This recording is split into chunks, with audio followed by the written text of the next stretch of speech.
Welcome to the Business Advice Podcast, where we discuss marketing, money, and other matters with businessmen around Australia.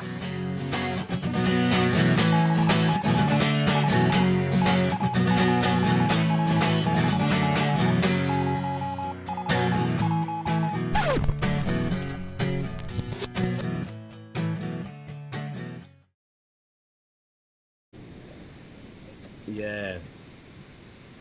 All right, so let's get into it. Welcome to the Business Advice Podcast. Yes. So actually, first recording. Business. Yeah. I don't. Maybe or it's supposed to cheer.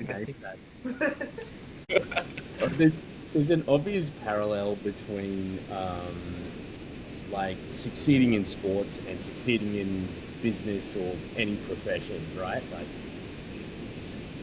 Like you know, the same skills it takes to Yeah, discipline.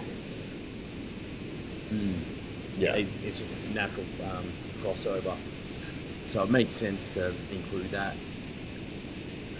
in an ongoing conversation.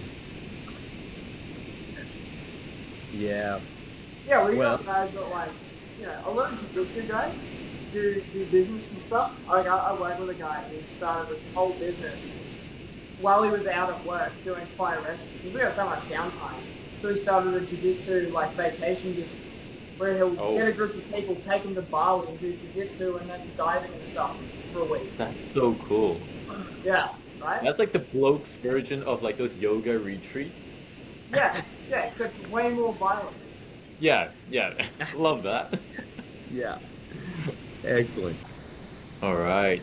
So, Jaiden, thank you for rocking up to this episode, this inaugural episode of the podcast. We're really glad to have you. You're a man of many talents, a lot of strengths, no weaknesses, obviously, not even your hair game.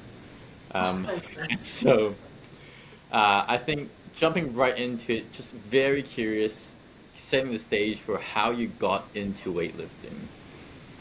Actually, really cool story. So I've been bodybuilding, lifting weights since I was in high school, right? Right, yeah. Typical, literally the most basic story is didn't want to be the fat kid that gets bullied, right? So Were you bullied though?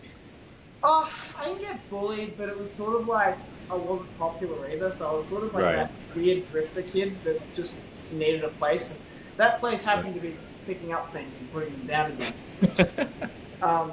So yeah, that's what I did, man. I just lifted weights and I wanted to get bigger. Really didn't have a direction with it. Didn't eat enough. Looked terrible anyway, so it didn't really matter. And then it was hilarious. This story is literally all God. I don't know how much religion we can talk about in this podcast, but to me, it's really important. Yeah. Obviously, I was in a bad headspace during my apprenticeship and stuff as well, so that played a part of it. But I googled this gym, SimCity Performance, the best gym on the coast. This is not sponsored, by the way, guys. So not sponsored, but I just wanted to shout not it yet. out. Loved it. Yeah, not yet. That's the plan. Nice. No, so my regular gym was closed. I googled this gym, but I was genuinely just too afraid to go there because I was these dudes are massive and really strong. I was pretty weak at the time. I thought I was the big dog squatting 2 plates at this health club that I was training at, but it's not it. Anyway, so my gym was closed. So I was like, man, I still got to train today. I need to pick up circles. So I drove to this SimCity and met Kane, my now coach, and trained there. And it was hilarious, man. I thought I was doing really well, and then I saw this lady, who's a really lovely lady. Yeah. But she's 6'4", covered in tattoos and jacked. And she was squatting I think it was 130, which was beyond belief for me at the time. I was holy crap. And so that was my first introduction to powerlifting. And then I got hooked. Kane was like, hey man, we'll do a session. And then here I am. That's how So now you have a poster of that lady on your wall, or how did you inspire? No, so she's she's actually my sister's coach, funnily enough. So, Oh, no way. yeah, so in the time that I've been there, about 2 years, she's become a PT and now is coaching my sister, who did Oh, she that's did sick. her first ever comp on Saturday and came third. It was wicked. So now Wow. Jenny's going to beat me as well. That's good.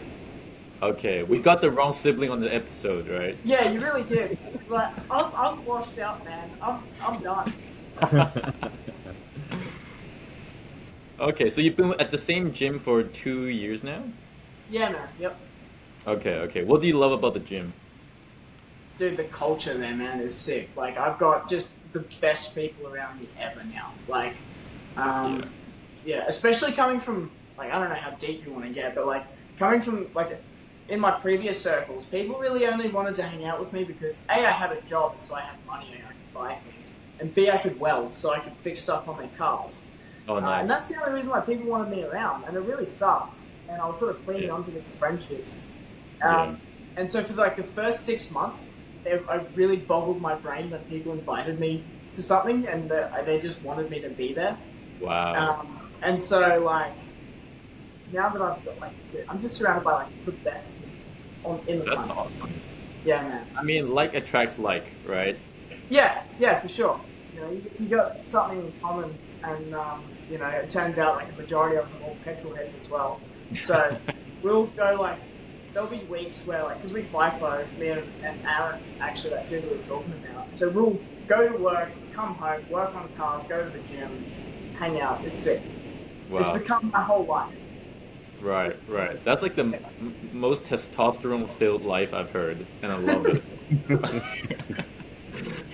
All right. So when it comes to lifting, you joined that amazing gym, fell in love with it, tattooed lady and all. When did you decide that you wanted to compete?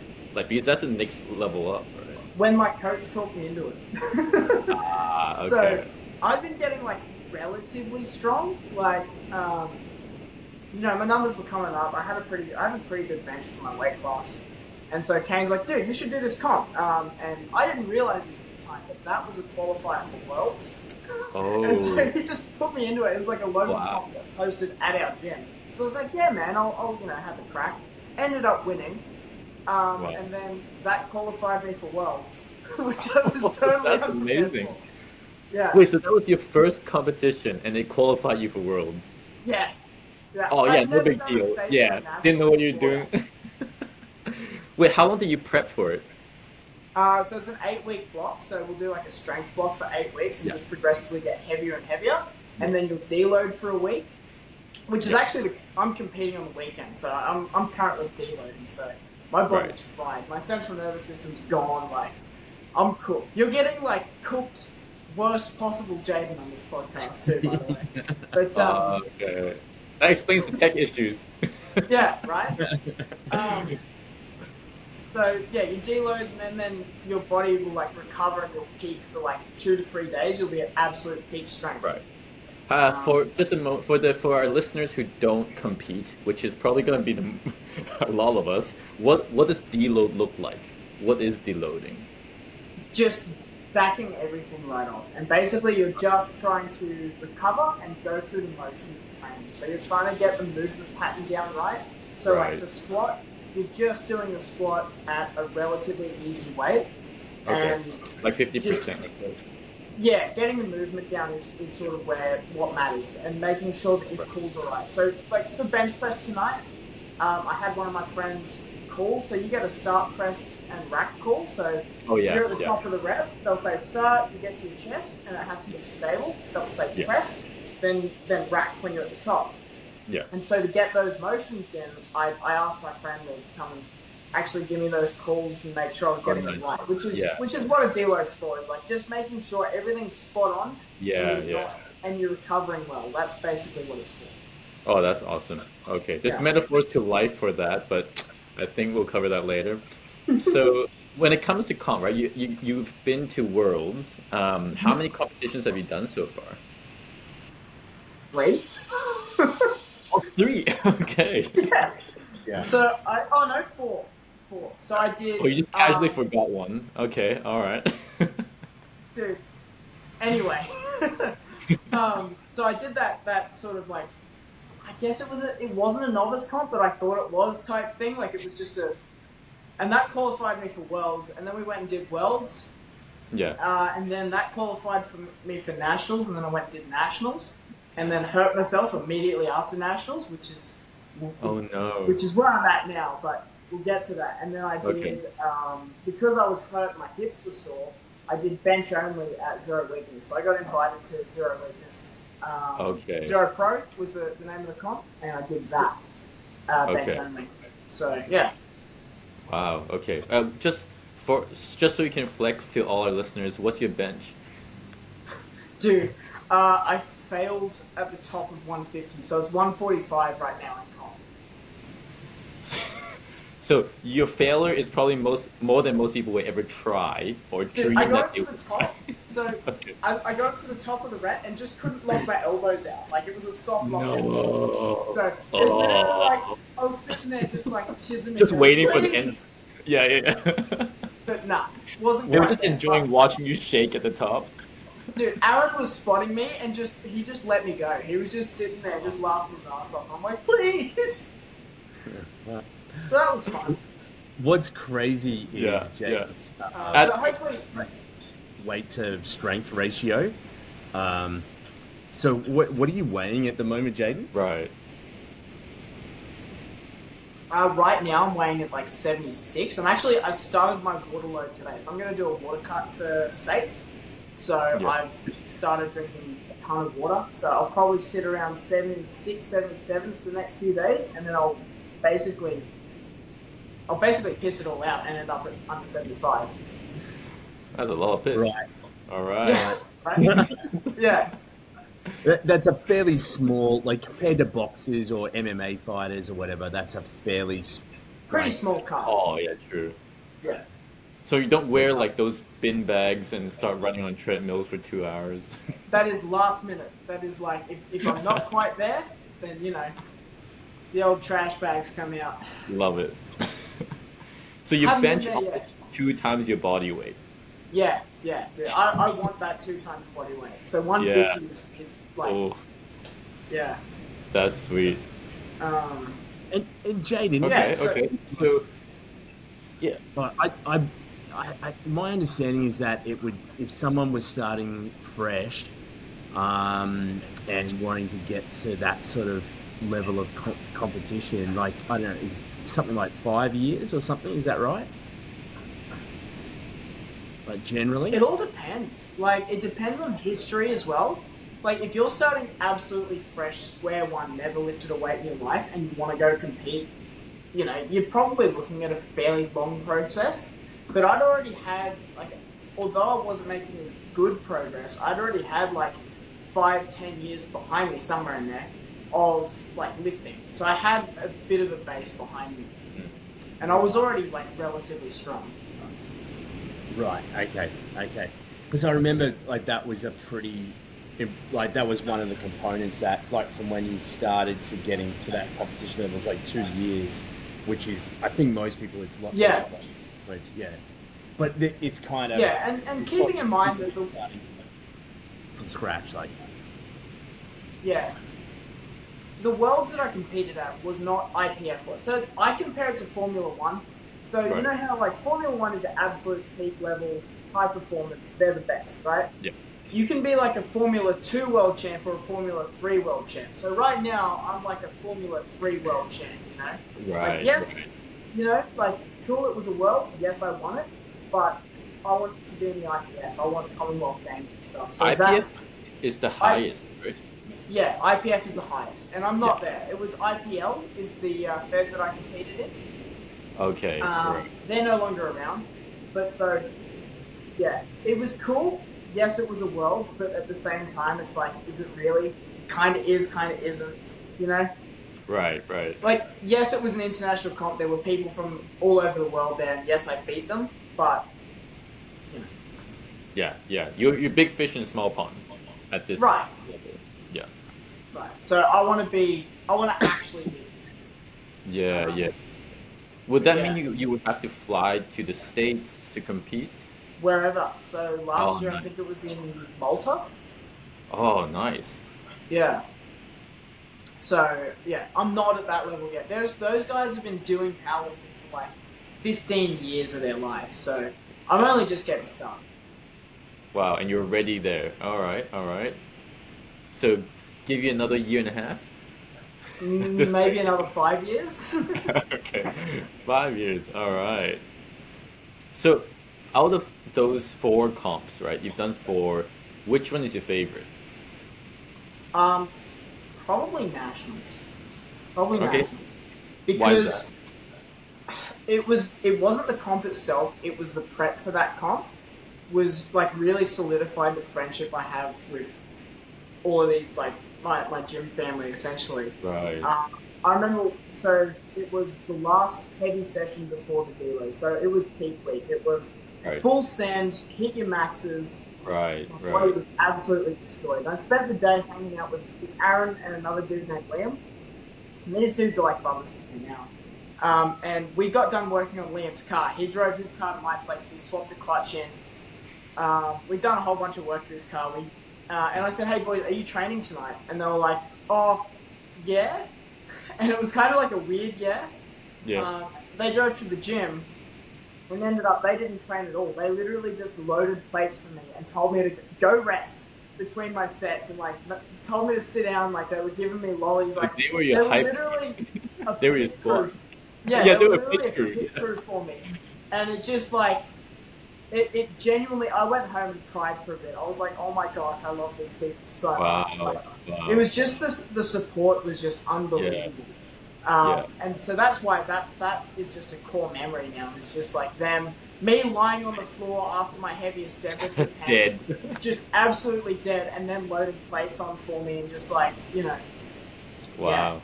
that's that meant a lot. So Right. that's why nationals like is my favorite comp. Was not necessarily the comp was sick. It was like Right. Right. really professional. It was held at the the Multicultural Centre in Brisbane. I'm not sure if you know it. It's like a big stadium type thing, indoor Oh, nice. stadium type deal. Yeah, with like Yeah. a big wooden stage. It was really professional. It was sick. So that was a cool comp, but the prep leading up to that was really what meant the That's most the core to me. memory. Yeah. Yeah, yeah. Love that. Do you find that when it comes to prep, like it brings out different sides of relationships around you? I mean, it sounds like you value people and the relationships. Are different comps different? Like, do you have different experiences?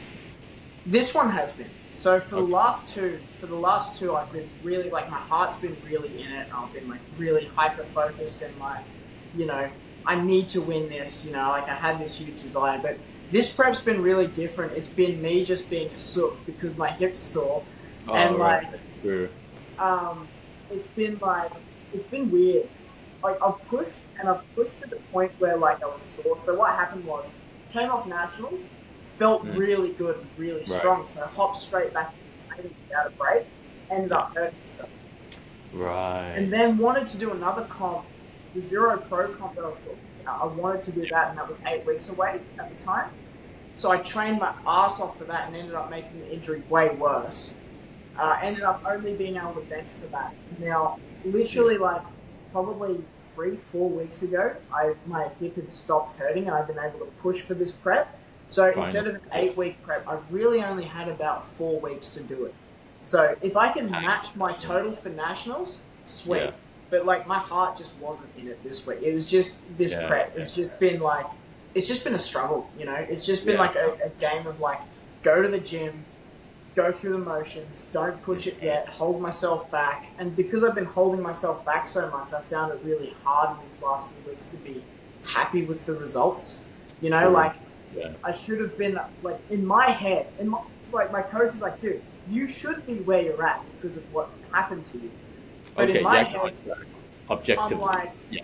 yeah, I'm like, I should be way, way stronger, because I'm looking at my competition as well, and they're way stronger than me right now. Right. Right. I'm looking at it going like, this comp is going to be all heart. The States, Love that. Yeah. if I have a chance of winning, it's just going to be like, That's real Rambo right there. win it or bin it, right? Like that's Yeah, sort of the yeah. plan. PR or PR or ER, PR, yeah, I love that. Wow, that's good. Okay, there's a lot. I mean, I'll get back to PRER. I love that. We're gonna make that the slogan of this episode. But what has been the greatest challenge? Right? I feel like Dude. that. It sounds like right now this is the greatest challenge. Yeah, right. It's the mental side of it. Like, just Okay. the whole blockage of like, I'm not where I'm supposed to be at. You know, I haven't worked hard enough. I haven't pushed myself hard enough. Yeah. You know, I'm not even as sore as I think I should be. You know what I mean? Like, Right. it's that kind of You can't thing. win either way, whether in the Right? pain or the performance. Okay. Yeah. It's like, yeah. It's just been a mental game. This block. Yeah. Yeah. You know, What? I feel like I've handled it as well as I can. Yeah, it sounds like it. But what does it look like? If you don't mind sharing, like what does one of those most distressing nights or those upsetting moments look like for you? Phone calls to my coach going, "Hey man, I'm really sore, but can I send it anyway?" And him saying no. Oh, okay, right. It's literally like sitting in the car, getting home from a session, and just yelling really loudly and Right. being angry and throwing hands. You know what I mean? Like, it's just, Yeah, yeah. you know, there's time. You just got to get it out sometimes, man. Like, it just Yeah, is for what sure. it is. Yeah. You know, it's like nights not being able to sleep. It's, Yeah. you know, when I'm out at work, you know, it's literally like there'll be times where, because we're in the middle of nowhere when I'm out at Right. work. Yeah. Like, I wake up, if I'm on night shift, I'll get up super early, drive half an hour into town to go train, and then half an hour back. Like, I'll be sleep deprived, but in my head, Right. it helps me because I'm Yeah, training and I'm pushing. Yeah, So yeah. it's That just, matters yeah, more for your emotional well-being. yeah, right? Like, Mm, yeah, mm. for me, lifting is like, I pour so much of myself into it that if Yeah. I'm not getting the results that I think, well, I'm not where I should be at, Yeah. yeah. Is it an internal metric? Is that like internally you have set a standard for yourself? Because it sounds like your coach is telling you you're actually on track, but Yeah. you're expecting more. Yes, that's exactly what it is. Mm. He's like, no, dude, you're fine. You're actually on track. Don't panic. But I'm like, no, I'm not where I need to be. Like, I'm not. It's not enough. It's not good enough. You don't get it, coach. Yeah, it's not just a phase, Mom. Yeah, it's not. I'm not Just give special. me 2 seconds. My Yeah. phone's dying on me. Hang on. All right, we're back. We should be back. Well, that was Um, fast. Is it okay? Oh, You- well, I was just making sure it was plugged in. Oh, okay, okay. Okay, so let's see. What is your training plan? I know it kind of it changes slightly depending on where you're at, but what's the overall framework for leading up to comps? So you'll have like an upper focus day or like a lower focus day and an upper focus day, and then like a push, like an SBD day, so squat, bench, and deadlift all on the same day to get you ready for, Right. for comp. So you'll be Yeah. doing all 3 lifts, you'll be getting comp calls, and then like Yeah. an accessory day. And to people who don't lift, like accessories to powerlifters are like normal exercises for people. Like, we'll be doing bicep curls going like, this is so boring, I want to be squatting right now. Right, this is just an aside. This is just to help us do the main thing. This is literally like, this is preventative maintenance. This is so my elbows don't explode when I bench. Oh, okay, right. Right? Like, you're doing stuff that grows your muscles to support your frame so you can get stronger. Okay, right. I never thought I wouldn't enjoy biceps and triceps and stuff, but really I'm just like, I just want to be deadlifting right now. Like, that's all I want. But, yeah, so you'll go through Right. those sort of, your upper focus day will be like heavy bench and then bench accessories, so shoulder press, incline Right. dumbbells. Your squat day will look like, will obviously be your squats and then like Yeah. a variation of squat and then, hamstring stuff and maybe calf. I haven't trained calves for years. But Who does though? It's not It's real a lot. muscle. You're Yeah, either born dude. with it or you're not. Like this. Exactly. It doesn't matter how much you train calves. Nah. Nah. Apparently, once you have kids, I heard, because I know a guy who's Oh yeah. who's a dad, and his calves Yeah, are like the all size dads of my have huge thighs. calves. I think it's the New Balance shoes, to be honest. Right? Like, once you wear them, it's like comes with the calves. No, I think you need kids as well as new balance, and then you Oh get yeah, huge okay, calves. fair. It's a combination. in the combination. Yeah. Wait, so Jane, do you decide on your own program, or does your coach decide everything for you and you just go in and you follow it? So I was explaining this to another guy the other day. Pro athletes, or I'm not pro by any means, but like No, athletes are just really good at doing what they're told. So like you my like so coach, yeah. yeah, my coach, he writes my programs. He tells me like exactly how much effort I'm to put in. So we train to prescribed effort, if that makes sense. Oh, okay. Yeah. So you So know how we much leave a effort few you reps in actually. the tank. Okay, right. Yeah, for a majority of the training, we leave a few in the tank, and that Yeah. progressively gets less and less until we get stronger and heavier. Yeah. So we train to a prescribed effort, and he's literally. I asked him the other night, "Hey man, can you help me plan out this water cut that I'm doing?" And so he's written me a list. Right, so it's literally just he writes me a list. I do what I'm told, and then I call him and argue with him about it. Like, hey man, like, so after that failure at 150 on that bench, my shoulder was killing me. But I was like, dude, I need to train. I need to bench. Right. So I called my coach. I'm like, hey man, can I train to within this effort, within my injury limit? And he's like, no, dude, stop benching. Okay. Must have been so disappointed. I don't have that. Apparently, people have this thing where they can like listen to their bodies and like understand that pain is no good. I don't have that. I need to be told. That's good. That's cool. Good for some things. Alright, which one do you find easier? Do you find it easier to just follow everything your coach says, or do you find it easier if you adjust as you go? I find it easier to do as I'm told. Okay. So Okay. I find it a lot easier. Only when it comes to the gym, actually. I hate being told what to do in my normal life. But when it comes to training, All right. because I know that if I do my own thing, I'm going to send it too hard, too fast. I'm going to fatigue my body too early, and I'm not going to make it. So I need to do I need to train to that effort and do what I'm told, essentially. Right. Okay. Yeah, that makes sense. Which I'm not very good at. I've learned how to be good at doing what I'm told. Right. And that's such a key concept, right? If we move up, if we look at the forest rather than just the small trees, what do you think brought you from a normal level of athleticism into the elite kind of circle? I don't know, man. Is it just that you're really good at following the instructions? That and like I want it. Like I want want to be really, really strong. Like that is where my mind goes. Like I care about it more than I work. I care about it more than I sleep. I eat only to lift weights. Like that is pretty much that and hot rods is all I care about. Okay, so it's how much you want it. I would argue that tenacity is probably probably the key factor.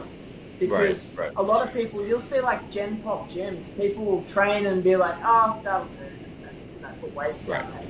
Right. If you're not actually focused on what you're doing and doing it for a purpose, and then you have that, so it's not necessarily like, I don't know, and I like the process of getting stronger too. Right. It's not just, there's a comp, that it helps to have a goal, but also like I enjoy the process of getting stronger. Yeah. I like going into gyms and being the strongest dude in there. I'm not, but I like the idea of it. I'm gonna Don't be humble, that. man. You know what I mean? Right. Yeah, I get that. So tenacity is how much you want it and how hard you're willing to work for it. But also another element that's important is you have to love the journey as well, the process. I would say, man. Like obviously, a person who likes walking is going to walk further than the person who likes a destination. That's good. That sticks in my head a lot as well. Yeah. And it helps that you're walking somewhere you really want to get to, more than anything in your life. Yeah. Okay.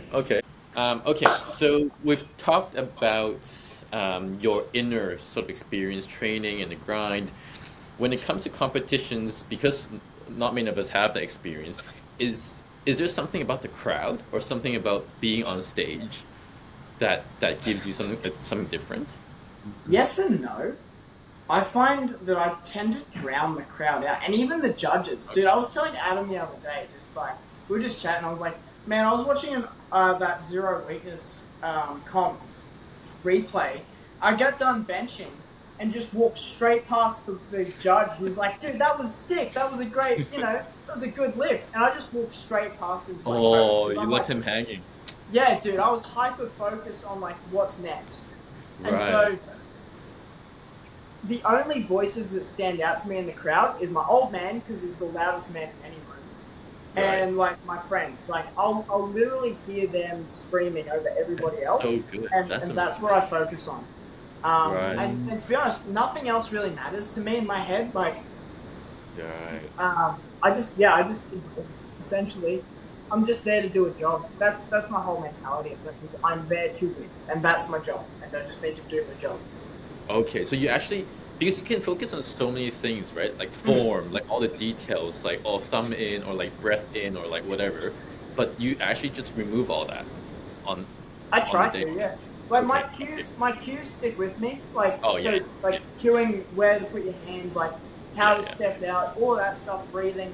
Like I do that almost instinctively, but like I think about it as well. But like Right. that is the hyper focus. That is my job to do that really well. That's all that matters, is doing that really well. Right, right. And everything else is towards that one purpose. Yeah. Yeah. Okay, okay. So that's so good because what sticks out to me is you've chosen to let certain voices in. And that reminds me of kind of like life. I don't know, this like we have so many different voices, different people, and they're all cheering for you, right? They could all be cheering for you, but you really zoning in on the ones that matter the most to you. And it doesn't mean like other people don't matter. I think there's the energy to it, like it helps, but then you only listen to like your dad and your friends. Yeah. And does Yeah. it give you a boost of strength in the moment? Do you think you can like you're actually stronger, literally stronger? I don't know about literally, but definitely, maybe it's a placebo. Like, Oh, yeah. I don't know, like, yeah, definitely sticks out to me. Nationals, Liam, all I hear is "Let's go," and like, that's yeah, definitely fires me up for sure. That Well, it's a that pretty whole good vibe. placebo Like, if I was it's, at Jemima's, so my sister's comp the other day. Oh, sorry. it's a pretty good placebo if it's got you to win 4 comps, like it's Yeah. it's working. Yeah, And that's true. whatever you're doing is working. Like, It's real. which Yeah. it's cool. That's awesome. Do you Well, like, personally? Sorry, go on.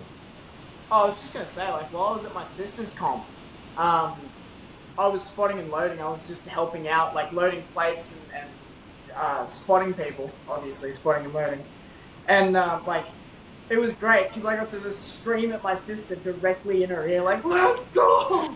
Like, and I've got Aaron on the other side, my like best mate, screaming at my sister as well, like "Go!" Like my Wow. voice was gone for like a few days So afterwards. what's her hearing, right?